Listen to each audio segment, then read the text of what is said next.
This video contains spoilers for the entire Harry Potter franchise. Today's video is brought to you by Harry Pottery, the bull who lived.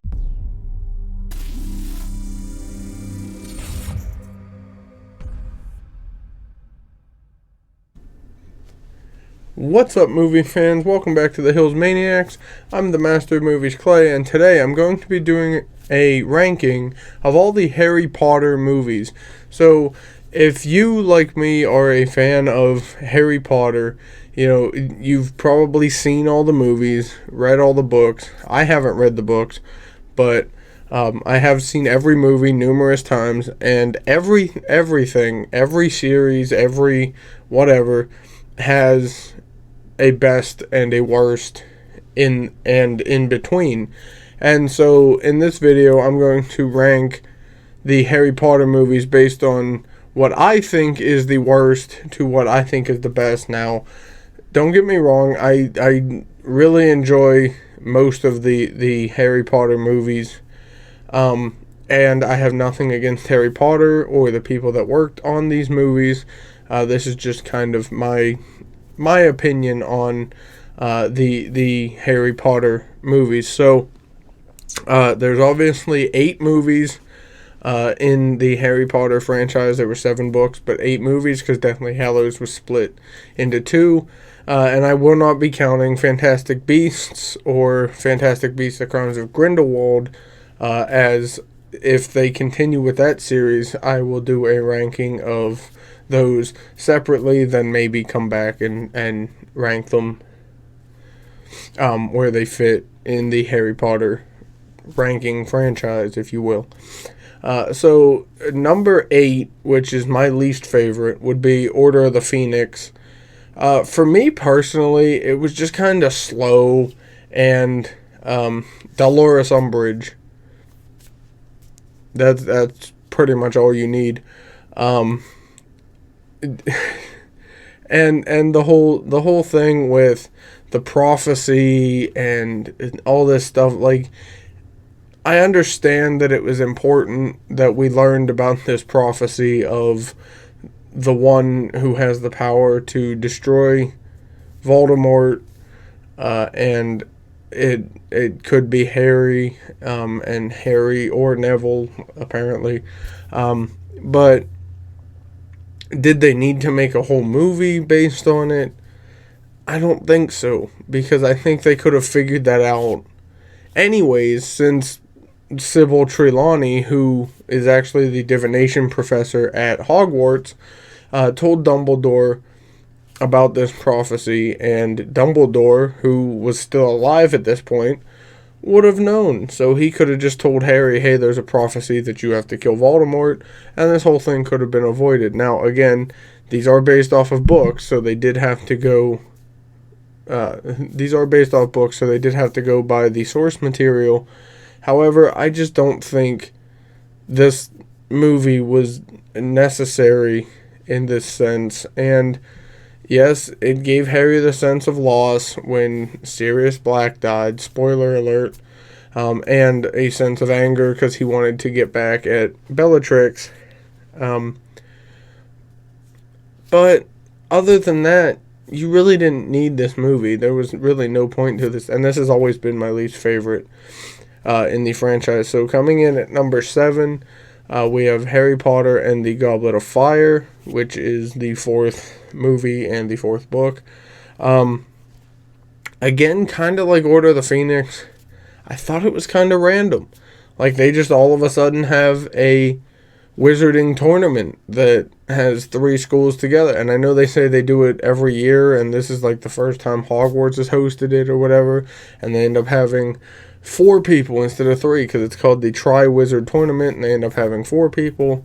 And all of this is pretty darn convenient for the fact that Harry is at Hogwarts, and this is the exact same time that Voldemort is making his full return. And I know it was planned that way by Voldemort, who had Barty Crouch Jr. Impersonate Mad-Eye Moody so that he could make sure that Harry got to the graveyard to help bring Voldemort back to life. However, other than that, this movie was pointless. We didn't need the setup for Ron and Hermione, fighting about a relationship that may or may not happen, and the awkwardness with Harry and Ron trying to find dates to the ball and all that just random stuff, and Cedric Diggory, who was in literally one movie and died. Where was he going to school at before this? And why was he never at Hogwarts before that? And he was sorted into Hufflepuff in his first year, which is my house, so that's kind of cool. But if that was his first year at Hogwarts and he was that good already at magic, it just doesn't make any sense. So number 6 is movie number 3, Harry Potter and the Prisoner of Azkaban. I put this here.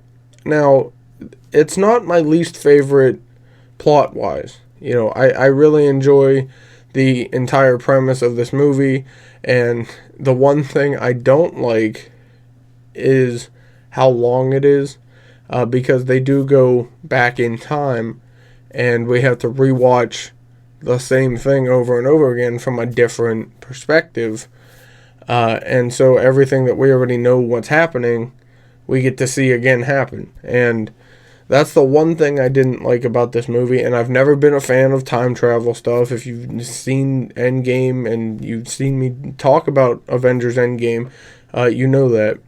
But at least this one did it right with time travel, and the rules of time travel as I know them. But it was just way too long for me for a Harry Potter movie. To keep focus on something I already saw, it's just really hard to do. I get what they were trying to convey and trying to show, but it's too long for me. So that's why it's at number 6.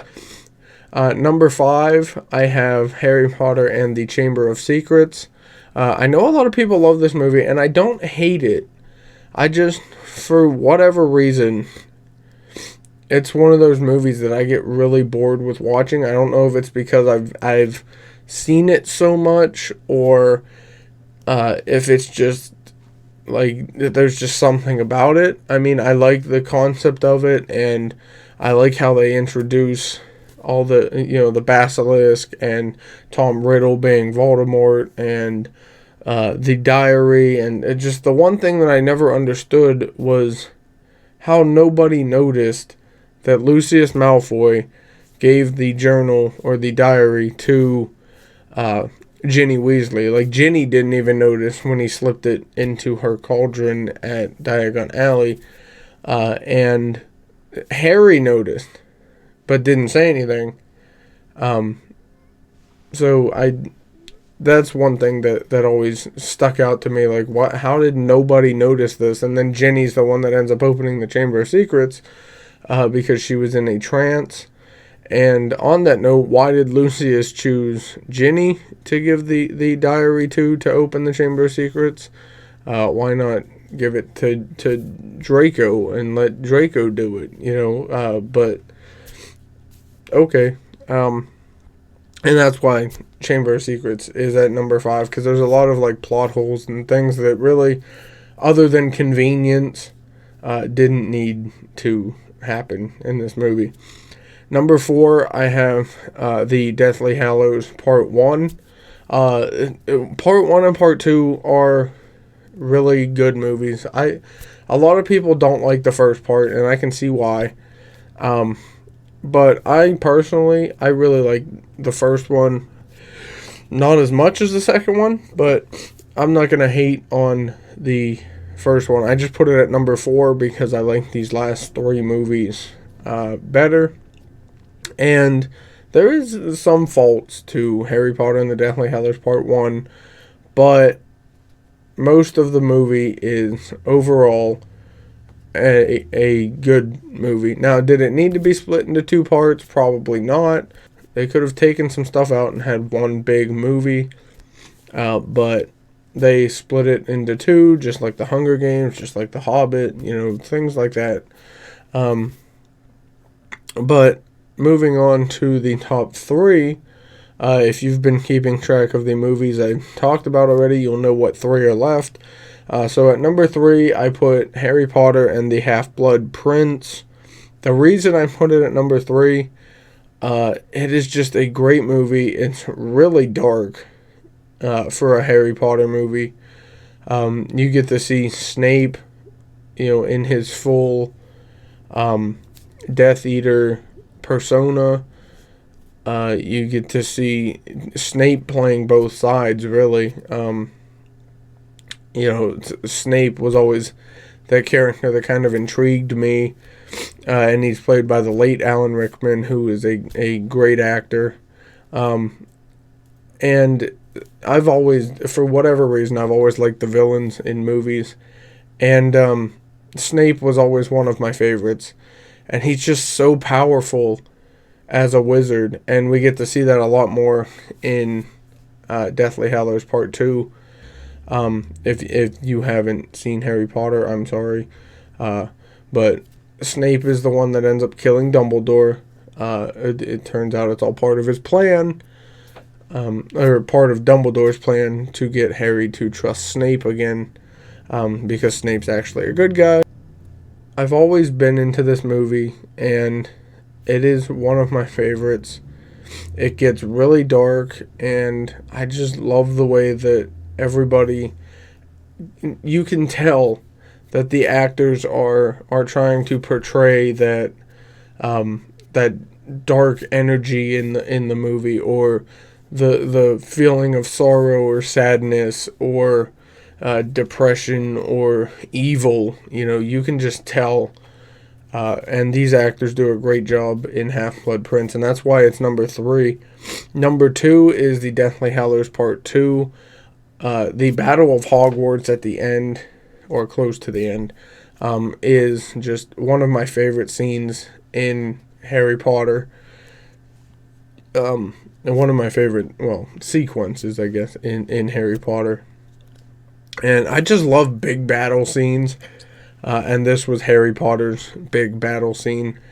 And the movie overall, a lot of people love it, and I do too. I think it is one of the best in the Harry Potter movies. However, it is not my favorite, because that goes to, if you were keeping track, Harry Potter and the Sorcerer's Stone. That's right, the very first Harry Potter movie is my favorite movie, and I don't know if it's because I've seen it more than pretty much any other movie, or if it's just a really good movie. But having not read the books, and having coming in and seeing Harry Potter and the Sorcerer's Stone for the first time on DVD when I watched it back when I was a kid, that and Star Wars, were always my top 2 favorite movie series, and they still are.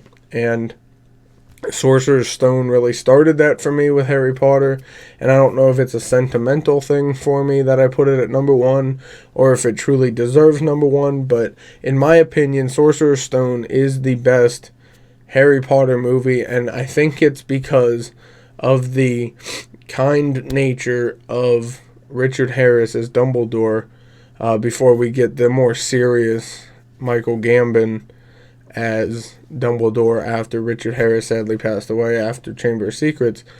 But just the way he communicates with Harry and truly cares for Harry and tries to help him throughout this entire movie, while also making sure Harry can figure things out on his own. And just the introduction of all these characters played by these great actors is just really great, and it's always one of those movies that's stuck out in my head. So anyway, guys, there you go. That was my ranking of the Harry Potter franchise, and let me know in the comments what you thought of this video, what you thought of the way I rank these movies, and let me know how you would rank them and what your favorite or least favorite Harry Potter movie was, if you're a Harry Potter fan. And stay tuned for what else we got going on this channel. Make sure you like the video, subscribe for more, and remember, happiness can be found even in the darkest of times if one only remembers to turn on the light. Bye, guys. Subscribe.